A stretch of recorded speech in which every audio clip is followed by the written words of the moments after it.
अस्सलामुअलैकुम। आज का हमारा टॉपिक है एक्सरसाइज 2.6 एंड क्वेश्चन नंबर 1। इस क्वेश्चन के अंदर हम ये सीखेंगे कि एक्सपोनेंशियल फंक्शन के डेरिवेटिव कैसे फाइंड आउट करते हैं। स्टूडेंट देखें, एक्सपोनेंशियल फंक्शन क्या होते हैं। आम तौर पर आप देखें मैथ के अंदर जब आप लिखते हैं x रेज़ टू पावर 2, तो यहाँ पे आपके पास जो बेस है वो वेरिएबल है x, y, z, t, इस तरह के कुछ वेरिएबल हम यूज़ करते हैं। और इसी तरह 2 जो यहाँ पे आपको एक्सपोनेंट नज़र आ रहे हैं वो आपके पास क्या है जी, एक कांस्टेंट नंबर है। ठीक है, अगर हम इसे चेंज करते हैं, इस तरह से लिखते हैं 2 रेज़ टू पावर x लिखते हैं।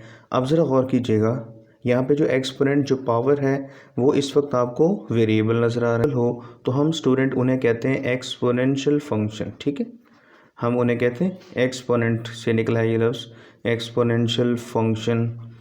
ठीक है, अब इनके डेरिवेटिव्स की बात करते हैं। देखें स्टूडेंट, दो तरह के फंक्शन हम यहाँ पे डिस्कस कर रहे हैं। एक तो आपके पास हो गया e raise to power x, okay, और एक हो जाता है a raise to power x. अब ज़रा इसे ध्यान से सुनिएगा, ये आपके पास एक फिक्स्ड नंबर है। अगर हम इसका डेरिवेटिव लें, ठीक है, तो फिर क्या होगा, इसका आंसर क्या आना चाहिए। और अगर हम एक और फंक्शन लिया हमने, ठीक है, अब ज़रा स्टूडेंट देखें इसका डेरिवेटिव क्या आना चाहिए। एक्सपोनेंशियल फंक्शन आप एज इट इज़ लिखेंगे, जैसा दिया हुआ वैसा आप लिखेंगे। फिर नेक्स्ट आपका जो स्टेप होना चाहिए वो क्या होना चाहिए, एक्सपोनेंट जो पावर है उसका डेरिवेटिव आपने लेना है। ठीक है, तो ये आपके पास कैंसिल हो जाएगा, आप यहाँ पे लिखते हैं ई रेज टू पावर एक्स। और अगर आप इस फंक्शन को ज़रा सीखें तो इसमें क्या करेंगे, वही फंक्शन जो एक्सपोनेंशियल फंक्शन होता है जिसका हम डेरिवेटिव लेना चाह रहे होते हैं वो एज इट इज़ आ जाएगा, और फिर उसी का जो उसकी पावर है उसका डेरिवेटिव आपने लिया। नेक्स्ट आपने इसमें एक और स्टेप भी शामिल करना है। अब इसके बाद क्या होगा, a raise to power x d x over d x 1 हो गया, और इसका आंसर आपके पास कुछ इस तरीके से बनेगा। ठीक है, असल में देखें, अगर आप ज़रा गौर करें कि इसका तो हमने नेचुरल लॉग लिया, इसका नेचुरल लॉग हमने शो क्यों नहीं कराया, हमने क्या किया है, वही फंक्शन एज इट इज़ लिखा। ठीक है, फिर इसका जो एक्सपोनेंट था, पावर जो थी, उसका डेरिवेटिव भी हमने लिया, बिल्कुल इसी तरह हमने इसका नेचुरल लॉग भी लिया। लेकिन नेचुरल लॉग जब बेस ई का हम नेचुरल लॉग लेते हैं तो स्टूडेंट इसकी वैल्यू 1 के इक्वल होती है। ठीक है, ये फिक्स्ड नंबर है और ये हो गया 1, इसी तरह ये 1 और ये भी 1 हो गया, तो ई रेज टू पावर एक्स आपके पास फाइनली क्या बन रहा होता है, इसका आंसर। अब सबसे पहली बात तो ये कि आपने इसको लिखना है differentiating F of X with respect to X, क्योंकि यहाँ पे इंडिपेंडेंट वेरिएबल आपके पास कौन सा है जी, एक्स है। सो आप दोनों साइड से क्या लेंगे जी, डी अपॉन डी एक्स से आप मल्टीप्लाई करेंगे। ठीक है, और इज़ इक्वल टू यहाँ पे भी आप लिखेंगे D upon D X into E raise to power square root x minus 1। Student देखें, एफ ऑफ एक्स का डेरिवेटिव आपके पास आ जाएगा एफ प्राइम ऑफ एक्स। अब मैंने आपको पहले एक एग्जांपल बताई थी अभी कुछ देर पहले कि अगर बेस ई फंक्शन हो, ठीक है, तो अब आप उसका डेरिवेटिव लेना चाह रहे हैं तो वही फंक्शन एज इट इज़ आपने लिखना है। ठीक है, ये आपके पास आ गया। फिर नेक्स्ट स्टेप ये था कि पावर एक्सपोनेंट जो भी आ रही है उसका आपने फर्दर डेरिवेटिव लेना है, राइट। तो बेस का फिर हमने क्या लेना होता है, नेचुरल लॉग, और नेचुरल लॉग ई लिखने की ज़रूरत नहीं है क्योंकि ये अंडरस्टूड है कि ये 1 के इक्वल है, राइट। अब आप ज़रा ध्यान से देखें, हम इसे क्या करेंगे, e raise to power square root x minus 1। ठीक, अब इसका आप डेरिवेटिव लें, एक्स स्क्वायर रूट है ना, स्क्वायर रूट में आपको पता है पावर रूल अप्लाई करते हैं। ठीक है, तो ये एक्सपोनेंट पावर शुरू में आ जाएगी, पावर में से 1 माइनस किया, ठीक है, और -1 का डेरिवेटिव 0 आ गया, और ये आपके पास नेचुरल लॉग ई का क्या आ रहा है जी, 1 स्क्वायर रूट एक्स माइनस 1। अब ये देखें, स्क्वायर रूट -1/2 इस तरह से आप लिख रहे हैं।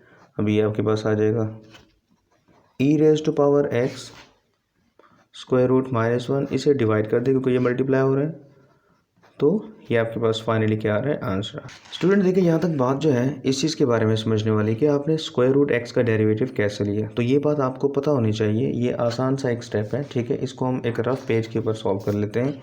देखिए स्टूडेंट, जब एक्स स्क्वायर रूट लिखा हुआ हो तो हम इसे किस तरह से सॉल्व करते हैं।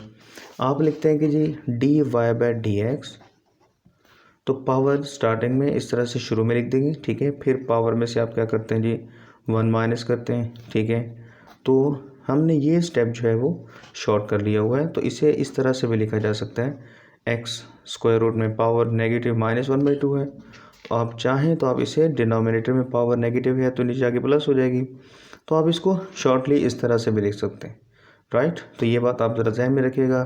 स्टूडेंट देखिए नेक्स्ट आपके पास पार्ट नंबर 4 है, ठीक है, क्वेश्चन नंबर 1 का। और इसमें सिंपल सी बात है, दो फंक्शन आपस में डिवाइड हो रहे हैं। आपको एक्सरसाइज 2.3 2.4 के अंदर ये बताया गया कि अगर दो फंक्शन डिवाइड हो रहे हो तो फिर हम क्वोशिएंट रूल अप्लाई करते हैं डेरिवेटिव फाइंड आउट करने के लिए। तो उस फॉर्मूले के हिसाब से हम ये देखते हैं कि अगर हमारे पास कोई से दो फंक्शंस हों, u ओवर v, ठीक है, जैसे u आप सपोज कर लें ये फंक्शन हो रहे हैं और v आपके पास ये डिनोमिनेटर में। तो हम सबसे पहले काम ये करते हैं कि डिनोमिनेटर में जो भी फंक्शन लिखा हुआ होता है हम उसका स्क्वायर ले लेते हैं और यही फंक्शन एज इट इज ऊपर लिखते हैं। फिर ऊपर वाले फंक्शन का डेरिवेटिव, देखिए क्या किया हमने, दो फंक्शन डिवाइड हो रहे हैं, क्वोशिएंट रूल अप्लाई कैसे करते हैं, डिनोमिनेटर में जो फंक्शन दिया हुआ है, ठीक है, जैसे v फंक्शन है तो v को मैंने पहले ऊपर लिखा और फिर ऊपर जो पहले से फंक्शन मौजूद था उसका डेरिवेटिव लिया, फिर माइनस का साइन लगा दिया फार्मूले का और इनको चेंज कर दिया। कैसे, u को छोड़ दिया और v का डेरिवेटिव ले लिया।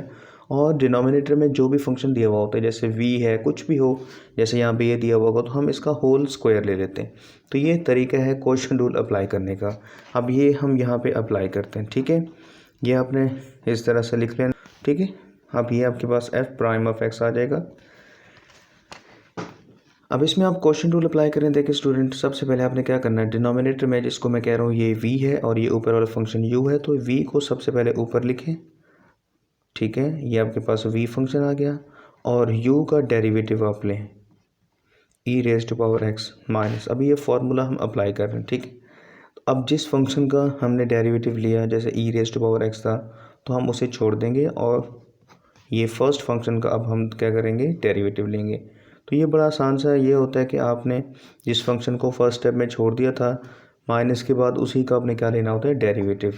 सो डिनोमिनेटर में जो आपको नज़र आ रहे हैं वो आपके पास कुछ इस तरीके से, होल का आपने क्या लेना था, स्क्वायर, जैसे फार्मूले के अंदर है कि डिनोमिनेटर का आपने क्या लेना है, स्क्वायर लेना है, राइट। अब आप ज़रा ध्यान से देखें कि इस क्वेश्चन के अंदर हमने फर्स्ट फंक्शन को एज इट इज़ लिख दिया e raise to power minus x plus 1, ये आपके पास आ जाएगा। अभी मैंने आपको पहले ही बताया कि e raise to power x का डेरिवेटिव यही आता है क्योंकि पावर यहाँ पे क्या आ रही है जी।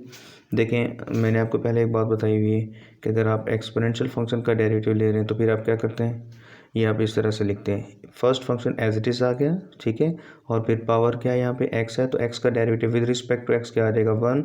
तो इसीलिए हम इसे शो नहीं करते, ये एज इट इज़ ही रहेगा, minus e raise to power x और इसका डेरिवेटिव आप ज़रा ध्यान से देखिएगा। देखिए पहले मैं लिख लेता हूँ फिर उसके बाद मैं आपको समझाता हूँ। प्लस 1 का डेरिवेटिव आपके पास क्या आ जाएगा, 0, right. e raise to power minus x plus 1 whole का स्क्वायर आ रहा है। अब आप ज़रा ध्यान से देखें, अब बात है कि हमने इसका डेरिवेटिव जो है वो किस तरह से लिया। आप ज़रा ध्यान से देखें, हमने कहा कि जब आप इसका डेरिवेटिव लेंगे तो क्या लिखेंगे, वही फंक्शन एज इट इज़ लिखेंगे, पावर का डेरिवेटिव आप लिखेंगे, तो पावर यहाँ पे क्या है, माइनस x है, तो आपको पता है इसका डेरिवेटिव dx अपॉन dx 1, और ये 1 जब माइनस मल्टीप्लाई होगा तो क्या बन जाएगा, -1, तो ये मल्टीप्लाई हुआ minus E raise to power minus X R. अब आप ज़रा देखें हम क्या करना चाह रहे हैं, यहाँ पे E raise to power X common ले लेते हैं क्योंकि इसमें भी है और ये भी नज़र आ रहा है। इधर आपके पास रहेगा जी e raise to power minus x plus 1 और ये माइनस इस माइनस से मल्टीप्लाई हो रहा है, तो ये बन जाएगा plus minus E raise to power minus 2x divided by e raise to power minus x plus 1 whole square. अब e raise to power x आ गया जी, अब आप इसे इस तरह से लिख सकते हैं, minus x plus 1 over E raise to power minus whole का स्क्वायर। अब आप इसे ज़रा मल्टीप्लाई करें, देखें बेसिस सेम है, पावर्स ऐड हो जाएंगी, minus x plus E raise to power X. देखिए ये जब इससे मल्टीप्लाई हुआ तो बेसिस सेम थी, पावर्स ऐड हो गई, ठीक है। आप चाहें तो इसे पहले लिख दें बाद में लिख दें, कोई फ़र्क नहीं पड़ेगा इससे। E raise to power minus x plus 1 whole का स्क्वायर आ रहा है, ठीक है। तो ये आपके पास क्या आ जाएगा जी, ये कैंसिल हो गया 0, तो फिर 2 ई रेज़ टू पावर 0, किसी भी चीज़ की पावर अगर 0 हो तो वो किसके इक्वल होती है जी, 1 के इक्वल। और आप इसे इस तरह से लिख सकते हैं 2 into 1 plus E raise to power X over E raise to power minus x plus 1 whole का स्क्वायर। तो फाइनली आपके पास आंसर आ जाएगा 2 E raise to power X over E raise to power minus x plus 1 whole का square. Student देखिए आपके सामने एक और इम्पॉर्टेंट क्वेश्चन है, ठीक है। क्वेश्चन नंबर 1 का 7th पार्ट है। आप ज़रा इसमें ध्यान से सुनिएगा क्योंकि 7th और 8th पार्ट में थोड़ा सा फ़र्क है, ये बस आपने गौर से और अच्छे तरीके से आपने अंडरस्टैंड करना है, राइट। देखें ये आपके पास एक क्वेश्चन दिया हुआ है, अब हम इसको डिफ्रेंशिएट करते हैं। तो मैं डायरेक्टली स्टेटमेंट लिखने की बजाय मैं यहाँ पे लिख रहा हूँ d/dx f(x) और इसी तरह ये आपके सामने कुछ इस तरह से लिख रहा हूँ मैं, ठीक है। मैं थोड़ा सा इसमें चेंज कर रहा हूँ, ये जो स्क्वायर रूट है मैं इसे 1/2 की फॉर्म में लिख रहा हूँ। देखिए स्टूडेंट सबसे पहले हम पावर रूल लगाएंगे। पावर इसमें क्या है जी, नेचुरल लॉग की प्रॉपर्टी हम यूज़ नहीं कर रहे, वो हम नेक्स्ट क्वेश्चन में यूज़ करेंगे। पावर स्टार्टिंग में आ जाएगी, पावर रूल का आपको पता है, ठीक है। पावर स्टार्टिंग में आ जाएगी, ठीक है। पावर का फिर क्या आ जाएगा जी, पावर में से हमने क्या करना है जी, 1 माइनस करना है। फिर बेस का फर्दर डेरिवेटिव। स्टूडेंट देखें f'(x) इज इक्वल टू 1/2। अब ये आपके सामने एक वैल्यू लिखी। अब आप ज़रा ध्यान से देखें, ये आपने लेना है इसका डेरिवेटिव, ठीक है। ये फंक्शन आपके सामने, आपने इसका डेरिवेटिव कैसे लेना है। मैंने आपको पहले भी बताया कि नेचुरल लॉग के आगे जो भी फंक्शन हो आपने उसका लेना है रेसिप्रोकल। सिंपल, आपने इसका उलट रेसिप्रोकल ले लिया जी, मल्टीप्लाई। फिर मैंने कहा था कि नेचुरल लॉग x का डेरिवेटिव कैसे लेते थे, याद करें ज़रा, 1/x फिर x का फर्दर डेरिवेटिव। तो यहाँ पे x की जगह क्या आया हुआ है, ये आपके सामने। तो स्टूडेंट लिखने की ज़रूरत नहीं है, मैं इसका डेरिवेटिव यहाँ पे कुछ इस तरीके से ले रहा हूँ, देखिए, ठीक है। अब आपको अगर कन्फ्यूजन है कि ये डेरिवेटिव कैसे इस तरह से आ रहा है, इसका डेरिवेटिव, और ये कैसे आ रहा है, तो आप ज़रा ध्यान से यहाँ पे देखें। अगर आप ज़रा ध्यान से देखें तो -2x इसका डेरिवेटिव आप ज़रा बताएंगे मुझे, ठीक है। आप ख़ुद ट्राई करें, कोशिश करें। देखें फंक्शन को एज इट इज़ आपने यहाँ पे रखा, फिर पावर का डेरिवेटिव लिया, -2x का डेरिवेटिव क्या आ जाएगा, -2। तो फाइनली क्या आ जाएगी, ये कुछ इस तरीके से आ रहा है। अब इसी तरह अगर आपके सामने हो e⁻²x तो क्या आएगा, फंक्शन एज इट इज़, फिर पावर का डेरिवेटिव 2 है तो 2e⁻², 1/2 आ गया। पावर नेगेटिव है, 1/2 नेगेटिव में है, तो इसे हम नीचे लिखेंगे और इसे हम स्क्वायर रूट की फॉर्म में लिख देते हैं।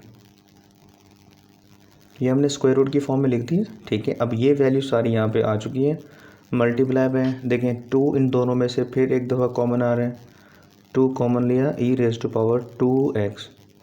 ये जो माइनस है यहाँ पे मल्टीप्लाई हुआ तो बन गया e⁻²x, ठीक है। होल डिवाइडेड बाय, ये भी तो इसके साथ लिखा हुआ है, 2x प्लस e⁻²x। ये 2 इससे कैंसिल हो रहे हैं, ठीक है। सो फाइनली आपके पास आंसर बनेगा e⁻²x, ये यहाँ पे लिख दिया, डिवाइडेड बाय, अब इन दोनों को आपस में मल्टीप्लाई करो, ठीक है।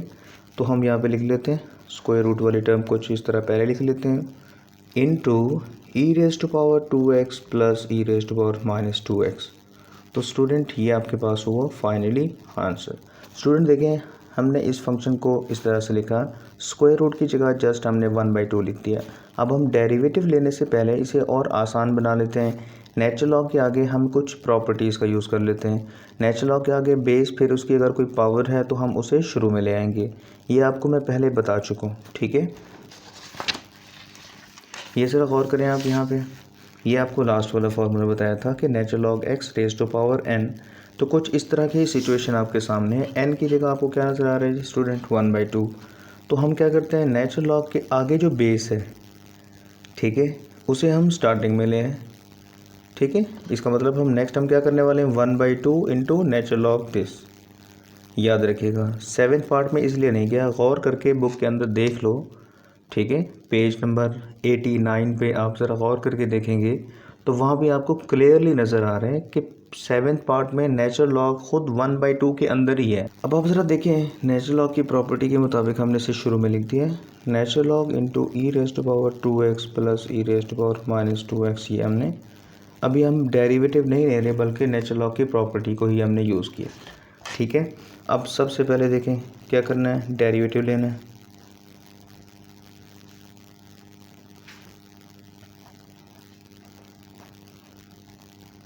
देखिए स्टूडेंट f(x) का जो डेरिवेटिव है वो f'(x) आ गया, 1/2 क्योंकि कांस्टेंट है ये एज इट इज़ रहेगा। अब आप इसे सॉल्व करें, देखें आपके सामने जो फंक्शन है नेचुरल लॉग है और उसके आगे बेस है। तो हमने कहा कि नेचुरल लॉग का बेसिकली जो फंक्शन होता है, जो बेस होगी उसका हम रेसिप्रोकल लेंगे। तो यहाँ पे बेस, आपको ये सारी बेस नज़र आ रही है, तो इसका रेसिप्रोकल कुछ इस तरीके से हमने लिया, ठीक है। फिर इसी बेस का फर्दर डेरिवेटिव आ जाएगा e raise to power 2x plus e raise to power minus 2x, ठीक है। तो पहले मैं आपको बता चुका हूँ, अब हम इसका डेरिवेटिव लेंगे। अब इसे बार बार रिपीट करने की ज़रूरत नहीं है मुझे, कि देखें e raise to power 2x, अब इसका डेरिवेटिव लेंगे e raise to power 2x as it is लिखा, फिर पावर का डेरिवेटिव 2 आ गया तो वो हमने शुरू में लिख दिया। अब इसी तरह ये देखें, इसका क्या आएगा, e raise to power minus 2x तो एज इट इज़ आ गया, फिर पावर क्या डेरिवेटिव क्या आ जाएगा जी -2, तो मैं उसे शुरू में इस तरह से लिख रहा हूँ, ठीक है। यहाँ प्लस था तो ये माइनस मल्टीप्लाई हुआ। स्टूडेंट देखिए हमने जस्ट क्या किया है, 2 कॉमन ले लिया और ये 2 इससे कैंसिल हो रहा है। नेक्स्ट स्टेप आपके पास बन गया 2 से कैंसिल हुआ। नेक्स्ट स्टेप ये 1 से मल्टीप्लाई हुआ, e raise to power 2x minus e raise to power minus 2x divided by e raise to power 2x plus e raise to power minus 2x। तो ये फाइनली आपके पास बन गया f prime of x, ठीक है। ये important question है, इसे आप अच्छी तरह प्रैक्टिस करेंगे।